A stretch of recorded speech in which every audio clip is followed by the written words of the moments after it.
오늘은 디모데전서의 말씀을 통해 신앙 고백이 있는 교회라는 제목으로 함께 말씀의 은혜를 나누도록 하겠습니다.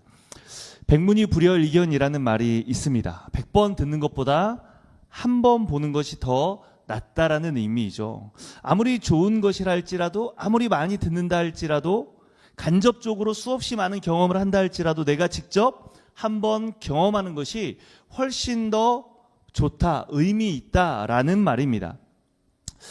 저 얘기를 잠깐 해본다면, 제가 올해까지 에스라 성경대학원 대학교에서 공부를 했는데요. 2년 전에 입학을, 그러니까 작년 그 전년도에 이제 지원을 해서 입학을 했습니다. 7년간 사역했던 교회에 사임을 하고, 왜냐하면 1년간 기숙사 생활을 해야 했기 때문에 그리고 나서 이제 학교에 갈 준비를 했습니다. 근데 그 마지막 1년 동안 7년 차에 있었을 동안에 같이 동역을 했던 부목사님 중에 한 분이 있는데요. 그 목사님과 1년간 같이 이제 사역을 진행을 했었는데, 그 목사님이 이스라엘에 3년 동안 생활을 하다가 오신 분이었어요. 그러니까 이스라엘에서 3년 동안 학교를 다니시고, 그 학교에서 이제 성서질이라든지 이런 이스라엘에서 배울 수 있는 학업을 이제 3년간 하다가 한국에 들어오신 목사님이었습니다. 그 목사님을 통해서 이스라엘에서 공부했던 그 유익, 그 좋았던 점, 특별히 이제 그 목사님이 강조했던 것 중에 한 가지가 성서지리 과목을 통해서 그 성지를 직접 내가 가보니, 그리고 교수님들의 설명을 들어보니 이런 유익이 있더라. 그러니까 성경을 바라보는 여러 가지의 이런 성서적인 해석, 관점, 이런 것들을 참 많이 듣고 나누고 했었던 시간인 것 같습니다. 그때까지 저는 한 번도 성지순례를 가보지는 못했었거든요. 그러니까 부교육자로 성지순례를 간다는 건 참 쉬운 일은 아닙니다. 오랜 시간을 빼야 하고 여러 가지 문제들이 있기 때문이죠.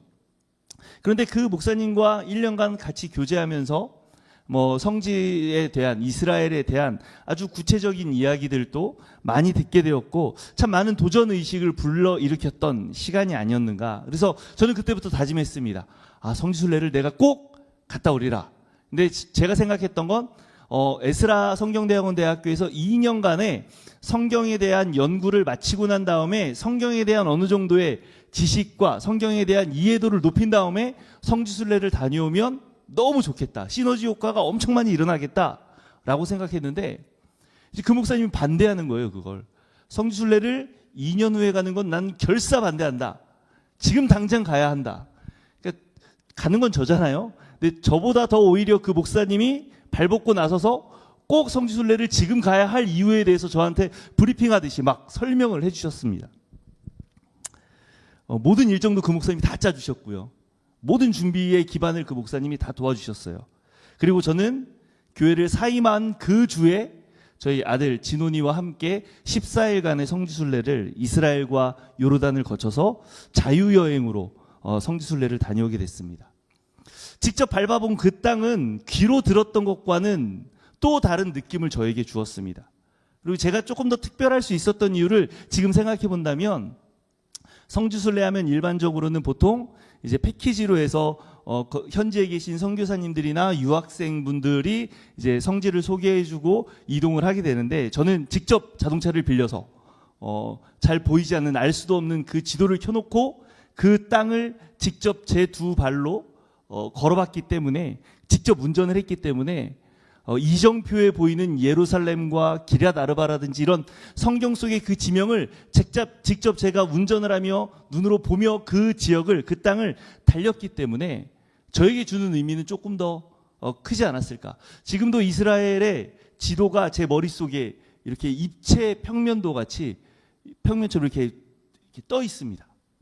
족장의 길, 해안길, 그리고 골란고원의 그 풍성함을 시편의 기자가 노래할 수밖에 없었던 그 이유들을 직접 그 땅을 밟아보면서 제 두 눈으로 보았던 그 시간들이 아니었나.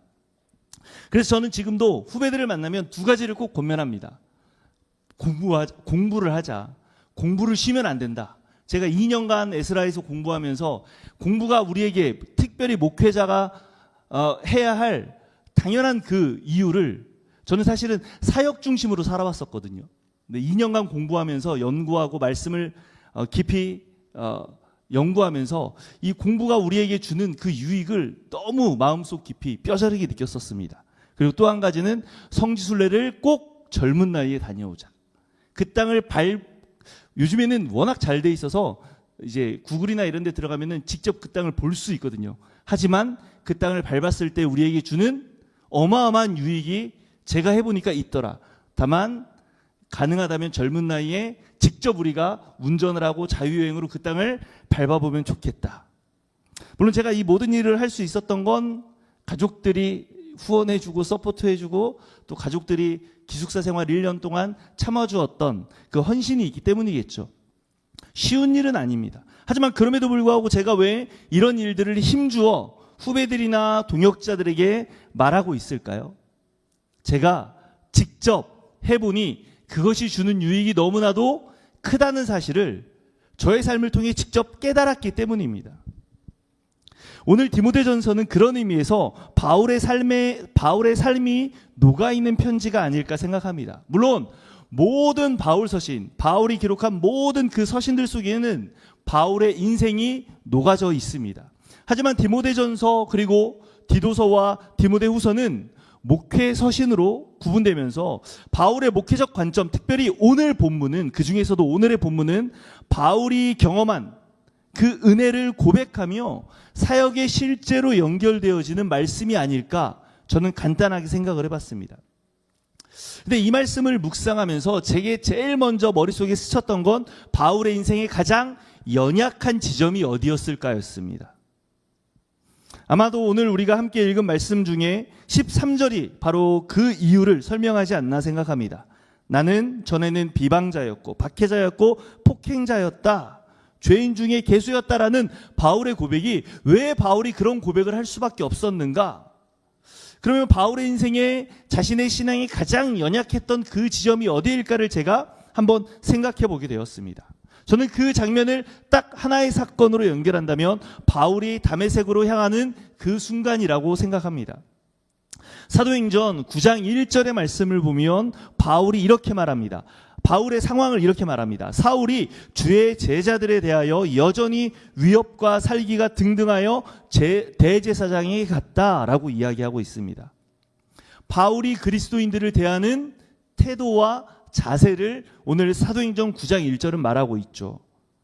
위협과 살기가 등등한 상태. 그것이 바로 바울이 그리스도인들을 대하는 태도였습니다. 그런데 바울이 여기서 처음 등장하는 것은 아닙니다. 바울은 다메섹을 향하기 전에 스데반의 순교 현장에 제일 먼저 성경 속에 등장을 합니다. 사도행전 7장 58절의 말씀을 보면 이렇게 말하고 있습니다. 성 밖으로 내치고 돌로 칠세 증인들이 옷을 벗어 사울이라 하는 청년의 발 앞에 두니라 라고 말씀하고 있습니다. 이 상황이 어떤 상황이냐면요, 스데반이 돌에 맞아 순교하는 장면입니다. 회당에서 스데반이 리버디노 회당에서 말씀을 전할 때에 스데반의 그 말씀 전함으로 인해서 스데반을 이제 거짓 증인들을 내세워서 스데반을 고발하게 됩니다. 그리고 스데반의 변론 곧 설교를 통해 스데반을 고발했던 거짓 증인들이 마음에 찔려 스데반을 결국 돌로 치게 됩니다. 그 당시에 종교재판이 이랬습니다. 예수님이 당하신 고난의 현장은요, 종교재판의 현장은 아닙니다. 정치적인 재판의 현장이었고요. 스데반이 순교한 그 현장이 바로 종교재판의 현장입니다. 종교재판, 즉 그 당시에 유대인들에 의해서 이루어졌던 종교재판은 제일 먼저 증인, 두 사람 이상이 증인으로 꼭 서야 하는데요. 그 증인이 먼저 돌로 치게 되고 그러면 나머지 사람들이 돌로 쳐서 죽이게 되는 것이 바로 그 당시에 종교재판이었습니다. 그런데 그 현장 속에서 그 거짓 증인들이 사울의 발 앞에 자신들의 옷을 벗어두었다라고 성경은 기록하고 있습니다. 저는 아마도 증인들과 사울 사이가 서로 알고 지내던 사이가 아니었겠는가. 굳이 많은 사람들 중에 그 증인 둘이 스데반을 돌로 치기 직전에 그 벗은 옷을 사울의 발 앞에 둔 이유가 무엇일까?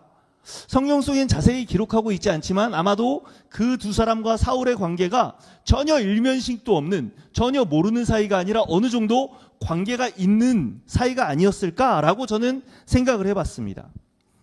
그리고 이걸 증명하는, 이걸 뒷받침하는 본문이 바로 이 8장 1절이라고 생각하는데요. 스데반은 그렇게 순교하게 되는데 이때 사울은 스데반의 죽음을 마땅하게 여겼다라고 사도행전 8장 1절은 기록하고 있습니다. 그리고 그 이후 사울이 보여준 행보는 위협과 살기가 등등한 상태로 대제사장이 가서 공문서를 받아들고 다메섹으로 떠나는 것이었습니다. 이것이 바로 바울이 예수님을 만나기 전까지의 모습이었고 바울의 가장 신앙적으로 연약했던 순간이 아니었을까. 그리고 오늘 본문 속에서 바울은 우리가 앞서 살펴본 자신의 과거의 그 모습을 고백하고 있는 것 같습니다. 다시 한 번 더 디모데전서 1장 13절을 읽어보면 내가 전에는 비방자요 박해자요 폭행자였으나 도리어 긍휼을 입은 것은 내가 믿지 아니할 때에 알지 못하고 행하였음이라 라고 말합니다. 내가 전에 주님을 알지 못했을 때, 주님을 만나지 못했을 때 자기의 상황, 자기가 처해 있었던 믿음의 현주소를 고백하고 있는 것이죠. 바로 사도행전 9장 1절의 시점에 바울의 모습이 바로 이렇게 비방자요 폭행자요 박해자의 모습이 아니었을까 우리는 생각해 볼 수 있습니다. 아마도 이러한 모습은 바울의 사역 전반에서도 사도라는 직분에 대해 항상 걸림돌로 작용했을 겁니다. 그래서 바울 서신 대부분을 보면 자신을 항상 소개하게 되어 있습니다. 뭐냐면 그 당시에 이 팍스 로마나의 그 기본적인 배경 속에서 그 당시의 편지는 서두에 반드시 자기를 소개하는 글로 시작합니다. 그래서 디모데전서 1장 1절 말씀에도 보면 자신을 그리스도 예수의 사도된 바울이라고 자신이 사도임을 분명히 콕 찍고 넘어갑니다.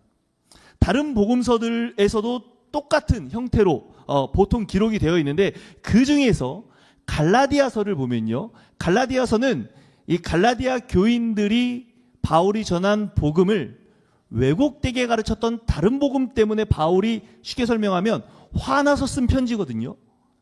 그러니까 죄송합니다 이런 표현을 써서 바울이 열받아서 쓴 편지예요. 쉽게 설명하면 너네들 지금 뭐 하고 있는 거야 막 책망하듯이 쓴 편지가 갈라디아서입니다.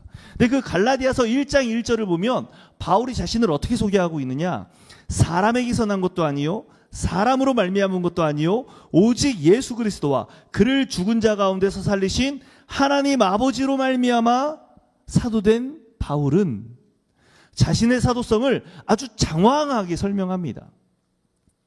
아마도 바울에게는 이게 가장 연약한 고리였을 거예요. 첫 번째, 바울은 예수님과 동행한 기록이 성경 속에 없죠. 마태마가 누가 요한복음 예수님의 행적을 기록한 이 사복음서 안에는 바울에 대한 기록이 전혀 존재하지 않습니다. 그 당시에 사도행전을 보면 이 가룟 유다를 대신해서 사도를 뽑을 때, 마띠아를 뽑을 때 사도의 조건에 대해서 예수님과 동행했던 사람이라는 조건이 붙어 있거든요. 근데 바울은 그렇게 하지 못했습니다. 또 하나, 그리스도인들을 핍박했던 자신의 과거의 모습이 있지 않습니까? 당신이 어떻게 예수 그리스도를 증거할 수 있습니까? 당신은 원래 우리를 핍박하던 사람 아닙니까? 그것이 바울의 사도성을 가장 해치는 바울의 과거의 행적이지 않았을까? 우리는 추측해 볼 수 있습니다. 그래서 대부분의 바울 서신 속에서는 인사말 속에 자기의 정체성, 나는 예수 그리스도의 사도가 되었다. 심지어 갈라디아서 1장 1절에서는 아까 우리가 함께 살펴본 것과 같이 자신의 사도성을 아주 장황하게 설명하기도 하죠. 물론 바울 서신에만 이런 메시지가 등장하는 것은 아닙니다. 공동서신으로 우리가 분류할 수 있는 야고보서나 베드로전후서, 유다서와 같은 편지에서도 저자들이 자신을 사도라고 분명히 소개하긴 합니다. 하지만 사도 바울처럼 자신의 지위를 설명하고자 아주 장황하게, 아주 구체적으로 그렇게 설명하고 있지 않습니다. 왜 그럴까요? 야고보나 베드로나 유다와 같은 사람들은 이미 예수님이 살아계시는 동안에 예수님과 직접 동행했던 사실을 이미 많은 사람들이 곁에서 지켜봤습니다. 그리고 아마도 야고보서나 이 유다서와 같은 베드로전후서와 같은 말씀을 직접 보게 되는 1차 독자들도 그 사실을 모두 다 공유하고 있었을 겁니다. 그러니까 굳이 내가 예수 그리스도의 사도됨을 굳이 주장할 필요가 없었겠죠. 그에 반해 바울은 그게 필요했던 겁니다. 많은 사람들이 아직도 나를 사도로서 인정하지 않는 상황에 있었기 때문이죠. 물론 바울도 예수님을 만나기는 했습니다. 사도행전 9장 4절의 말씀을 보면 땅에 엎드러져 들음에 소리가 있어 이르되 사울아 사울아 내가 어찌하여 나를 박해하느냐 하시거늘 이라고 예수님이 바울 즉 사울과 만났던 그 장면을 소개하고 있습니다. 그리고 바울은 예수님이 누구신지 앞으로 바울이 어떤 사역을 감당하게 하실지 예수님은 바울에게 알려주셨습니다. 그리고 그와 같은 똑같은 내용을 아나니아에게도 알려주셨죠. 이방인들에게, 임금들에게, 이스라엘 백성들에게 바울은 이제 복음을 증거할 것이다라는 사실을 아나니아에게도 말해주셨습니다. 이보다 더 확실한 증거가 어디 있습니까? 예수님이 직접 바울을 만나주셨습니다. 그런데 문제는 이건 바울 개인에게 있었던 경험이고 아나니아에게 주어졌던 말씀입니다. 바울이 만나는 사람들마다 나 예수님 만났는데 예수님이 이렇게 말씀하셔서 그 증인이 아나니아야. 이걸 맨날 말하면서 다닐 수는 없는 노릇 아닙니까? 그런데 여러분, 바울에게 이 연약한 고리가 어떻게 작용했을 거라고 생각하시나요?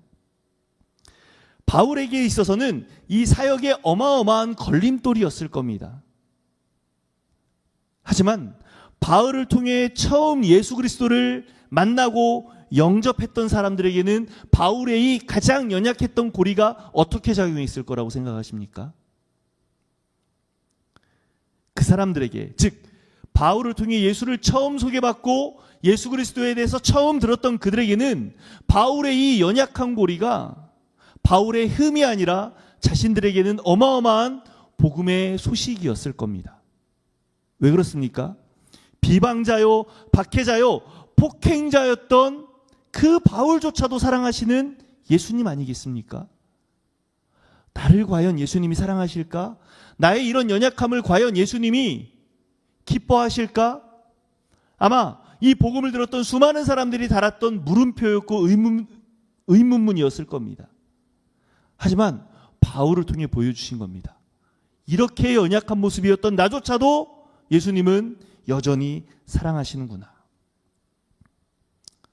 바울이 회심 이후에 예루살렘에 처음 도착했을 때에도 예수님의 제자들은 바울을 두려워했습니다. 그의 제자됨을 믿지 않았습니다. 당연한 것 아니겠습니까? 그런데 여러분, 바울은 거기서 멈추지 않았습니다. 많은 사람들이 나를 인정하든 인정하지 않든 그건 중요하지 않았습니다. 예수님이 나에게 주신 사명이 있기 때문에 그 사명에 따라 바울은 여전히 복음을 증거합니다.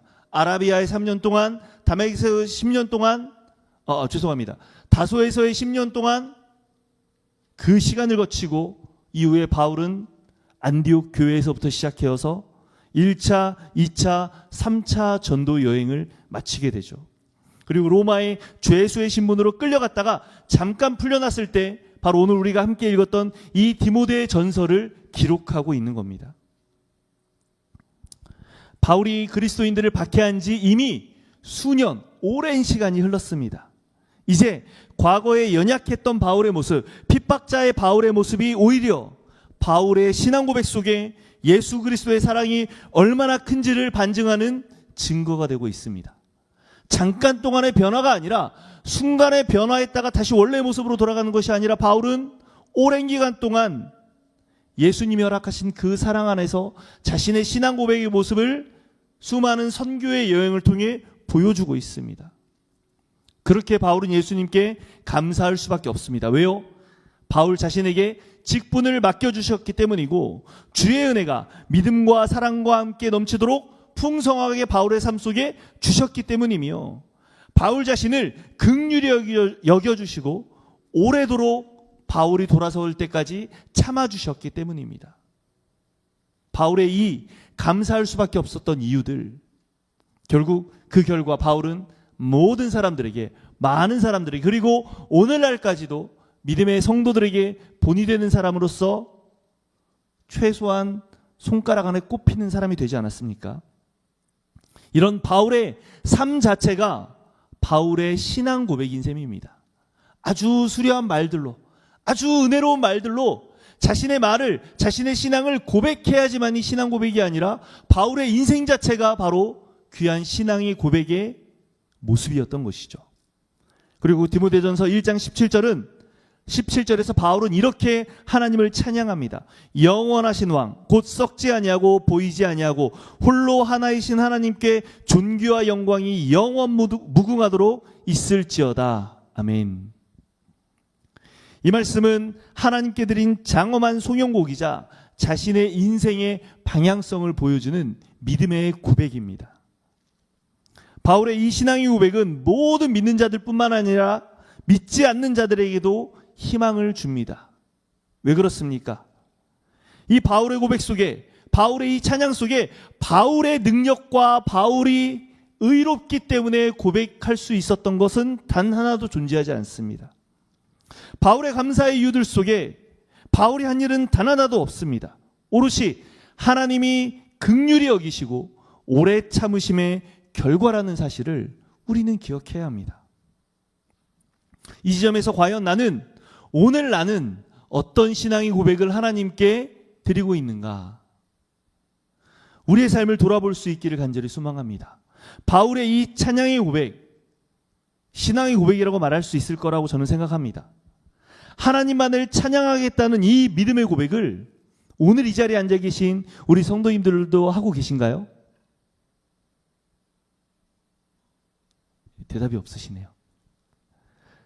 여러분, 오늘 우리가 이 자리에 나와 하나님을 예배하는 것이 바로 그 신앙의 고백의 실제를 표현하는 방법이라는 사실을 우리가 잊으시면 안 됩니다.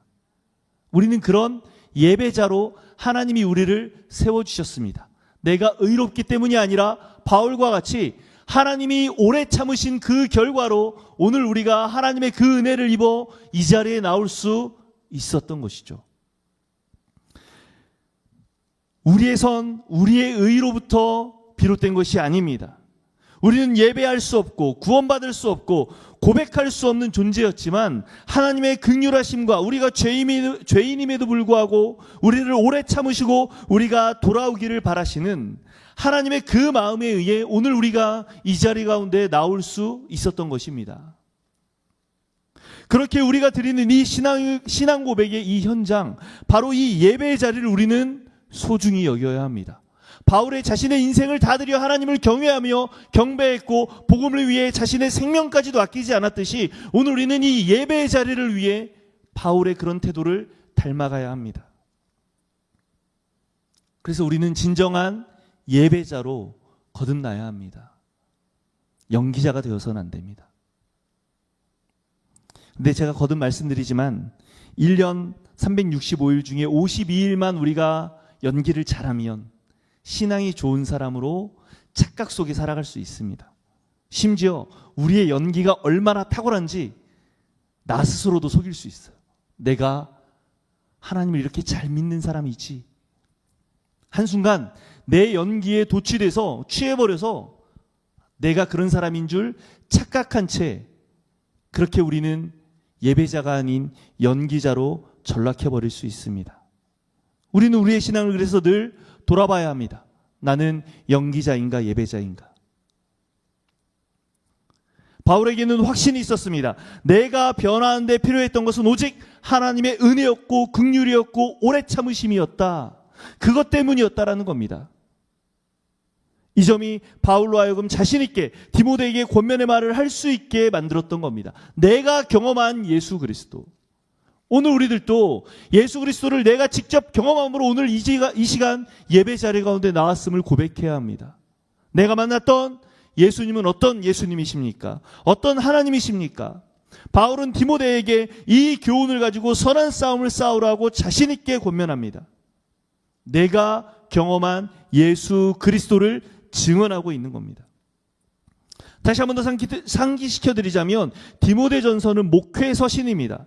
에베소에 있는 디모데에게 이렇게 목회하라라고 당부하며 가르치는 편지입니다.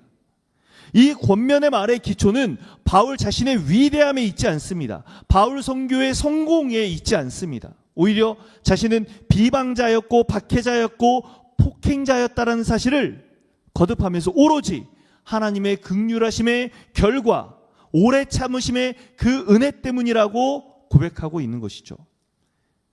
다시 한 번 더 말씀드립니다. 기억하시기 바랍니다. 바울의 수려한 글, 바울의 아주 대단한 가르침에 있지 않습니다. 바울의 고난의 흔적 때문도 아닙니다. 오직 하나님의 긍휼하심의 결과 바울의 신앙 고백의 그 현장이 존재할 수 있었던 겁니다. 바울은 그래서 권면합니다. 후메네오와 알렉산더와 같은 사람이 되지 말아라.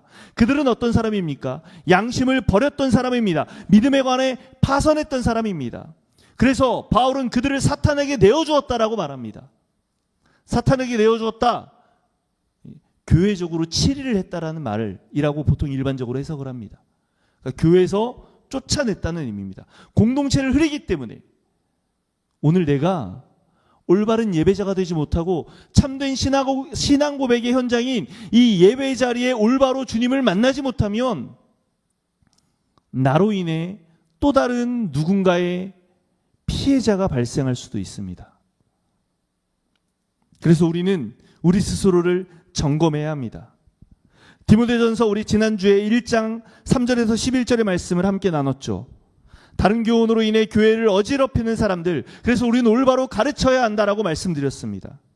에베소에는 아마 그런 사람들이 많았을 겁니다. 바울이 3차 전도 여행에서 오순절 때까지 에베소에 있고자 했지만 조금 빨리 나오게 된 것도 데메드리오 폭동 때문이었습니다. 에베소에는 아데미 여신을 중심으로 한 이 믿음의 뿌리들이 있었습니다. 우상 숭배이죠. 그래서 다른 교훈 그리고 끝없는 족보와 거기에 율법의 문제까지 에베소 교회는 다양한 복잡한 문제들이 가득했습니다. 그래서 디모데에게 말하고 있는 겁니다. 그런 교훈에 빠지지 말아라. 그런 교훈에 빠지지 않기 위해서는 나도 옛날엔 그런 교훈에 빠졌던 박해자였고 핍박자였다. 하지만 나는 그리스도의 놀라우신 은혜와 하나님의 오래 참으심과 그 긍휼하심의 결과 내가 오늘에 이를 수 있었다. 그러니까 너도 그 은혜를 통해 사역해라 라고 말하고 있는 것입니다. 그 신앙 고백 위에 바울이 존재할 수 있었습니다. 성경 속에서는 바울의 이런 신앙 고백만 있는 건 아닙니다. 마태복음 16장 16절 베드로는 이렇게 고백합니다. 시몬 베드로가 대답하여 이르되 주는 그리스도시요 살아계신 하나님의 아들이십니다. 베드로의 위대한 신앙의 고백이죠. 뿐만 아니라 요한복음 20장 28절 말씀에는 도마가 이렇게 말합니다. 도마가 대답하여 이르되 나의 주님이시요 나의 하나님이시니이다. 도마의 신앙 고백 아니겠습니까? 물론 도마는 비록 예수님의 부활을 믿지 못했고 부활하신 예수님의 손과 옆구리를 만져보고서야 이러한 신앙 고백을 드리긴 했습니다. 하지만 그럼에도 불구하고 그것은 도마의 신앙 고백이었습니다. 누구의 신앙 고백입니까? 누구의 신앙 고백 때문에 오늘 우리가 이 자리에 나와 있습니까? 우리의 부모님의 신앙 고백으로 인한 결과가 오늘 나의 모습입니까? 아니요. 그걸로는 우리가 끝까지 완주할 수 없습니다. 성경의 위대한 인물들의 고백이 오늘 우리를 움직이고 있습니까? 내 가족들이, 내 주변에 있는 지인들이 하도 간곡하게 그 믿음의 고백 속에 나를 이 자리까지 끌고 왔습니까? 하나님의 은혜이죠. 하지만 거기서 끝나서는 안 됩니다. 간접적인 경험으로는 한계가 반드시 찾아오게 되어 있습니다.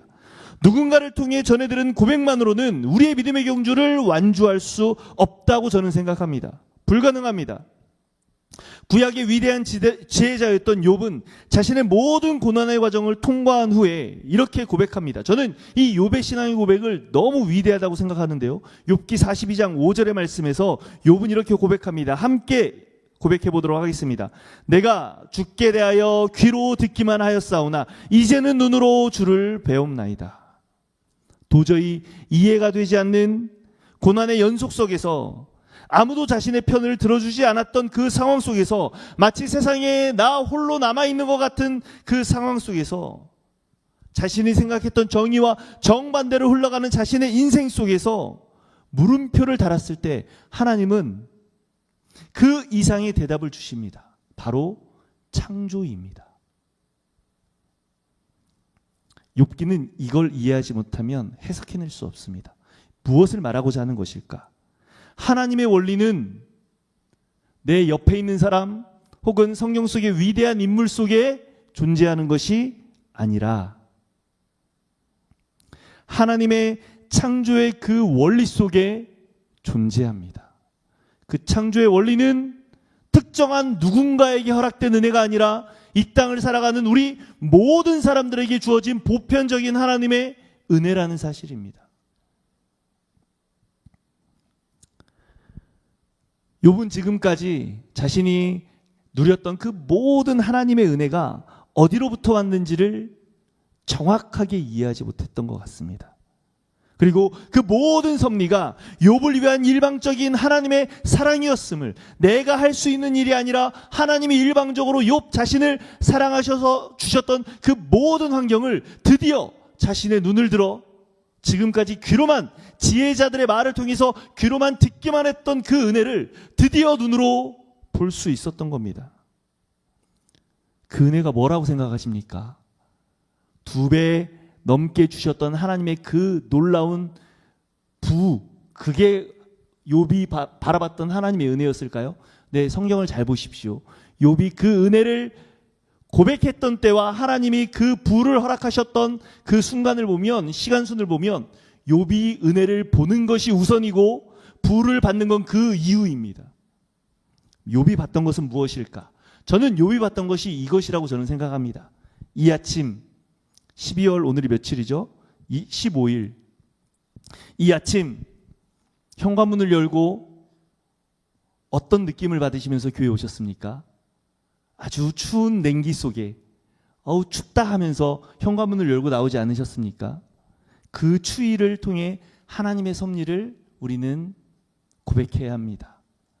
저녁이 되고 아침이 되니 하루가 시작되는 그 지점에서 하나님의 창조의 섭리와 나를 여전히 사랑하시고 나를 위해 오늘 이 땅을 허락하신 그 창조의 놀라우신 섭리와 그 은혜를 우리는 고백할 수 있어야 합니다. 나에게 주어진 일상을 통해 하나님의 나라를 고백할 수 있어야 합니다. 우리의 신앙의 고백이 위대하고 스펙타클한 성경 속에 나오는 위대한 인물들의 놀라운 그 삶의 현장이 아니라 우리의 일상 속에 주어진 하찮은 것 같은, 우리가 쉽게 지나칠 수 있을 것 같은 그 모든 순간, 매 순간이 바로 하나님의 은혜임을, 하나님이 여전히 우리를 사랑하시며 여전히 우리를 위해 오래 참으시는 그 놀라운 은혜임을 우리는 고백할 수 있어야 합니다. 오늘 그렇게 우리는 개개인의 신앙의 고백이 모여 우리의 공동체, 곧 우리 교회의 신앙의 고백이 될 것이며, 이 신앙의 고백 위에 우리 교회는 2025년 하나님의 나라를 향해 올라가는 교회가 될 수 있을 겁니다. 그 기초는 오늘 우리가 느끼는 창조의 하나님의 놀라우신 그 섭리, 나의 삶 속에 역사하시는 그 일상들입니다.